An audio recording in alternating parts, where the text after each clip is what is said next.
crois qu'il va me reconnaître? Il est parti 10 mois, pas 10 ans. Alors? On reconnaît plus son frère. C'est quoi ce nouveau look là? Je suis un nouvel homme. Dieu le miséricordieux a éclairé ma voie. Faut que tu redescendes, hein, t'es juste un homme du Moyen-Âge. Putain, il était parti travailler dans un hôtel. Ça va, Fabrice? Par contre, Fabrice, c'est fini. Maintenant, c'est Farid. Bah attends, laisse-moi monter. C'est quoi votre mission? Guider les gens. Avec douceur et sagesse. T'es devenu le Dalai Lama, quoi. Tu te fous de ma gueule, là? Son frère l'a enfermé. Rends-moi mon portable. Je sais pas quoi faire. T'es au courant qu'il y a de la gélatine de porc dans les puces? Bon appétit. T'es fou, quoi. Non. Non. T'inquiète, je vais te coacher. Hors de question. Assalamu alaikum. Comme ça, il y a une dame pour toi. Ah non, ça c'est pas une dame, ça c'est une tante cachua. Bonsoir Pascal, de quoi parle au juste ce film? Alors c'est l'histoire de Leïla et Armand qui sont un couple d'étudiants de Sciences Po et leurs projets sont contrecarrés quand le frère de Leïla, Mahmoud, revient du Yémen et il joue à l'étudiant islamiste. Alors c'est une comédie, non pas sur l'islam, mais une comédie sur une famille musulmane, française, finalement assez normale mais en proie évidemment à des contradictions, mais je ne vous en dis pas plus. Le film est signé Sou Abadi, qui est une réalisatrice iranienne et magnifiquement interprétée par Camélia Jordana, William Leblig et Félix Moati, à voir à partir de demain dans les salles en France. Demain, mercredi, on va continuer avec un nouveau musée à Bruxelles, parce qu'à la Maison de l'Histoire de l'Europe, vous l'avez visité pour nous. Oui, alors c'est la première fois qu'un musée présente l'histoire de la construction européenne, mais pas de manière rébarbative. Je vous assure que le parcours est vraiment pédagogique, ludique, on apprend plein de choses. Alors c'est pas l'histoire institutionnelle de l'Europe, c'est plutôt l'histoire des Européens, les drames des deux guerres bien sûr, leurs rêves, leurs échecs, leur mode de vie. On a rencontré la conservatrice, une des conservatrices du musée, Christine Dupont, et je vous propose une petite visite guidée.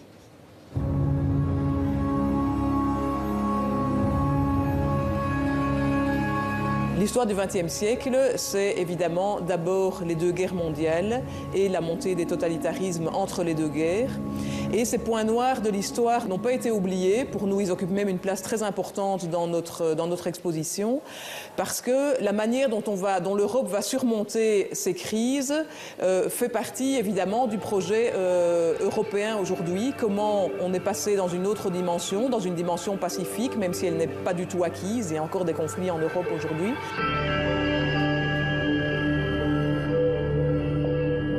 L'Europe aujourd'hui, est-ce que c'est une terre d'accueil? Est-ce que c'est une forteresse? On a quand même une agence Frontex qui surveille les frontières, mais on a tous les jours des dizaines, des centaines de migrants qui essayent de pénétrer en Europe.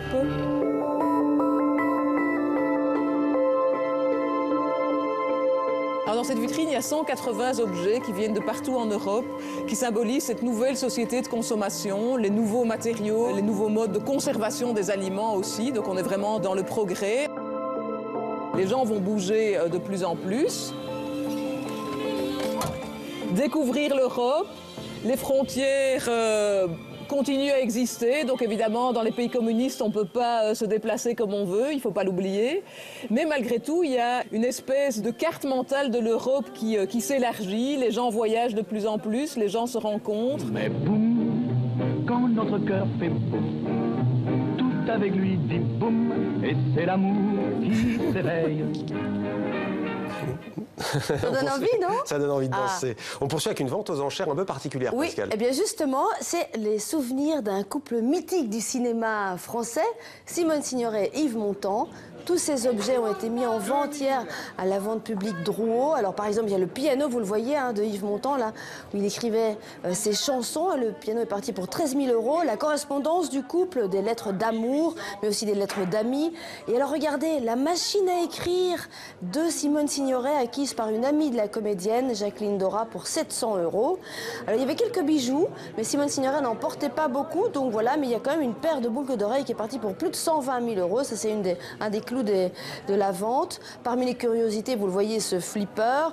Et puis des scénarios originaux, et des documents de tournage, notamment La vie devant soi, où Simone Signoret jouait le rôle de Madame Rosa. Vous vous souvenez, cette prostituée qui s'occupait des enfants des autres prostituées. Voilà, il y avait beaucoup de monde, hein, des amis, des proches, des musées aussi, des fans. Bref, une vente, un succès total qui a rapporté aux héritiers plus de 660 000 €. Ça valait le coup pour eux. C'était Demander le programme. Merci beaucoup, Pascal. Merci. À demain. À demain. Même endroit, même heure.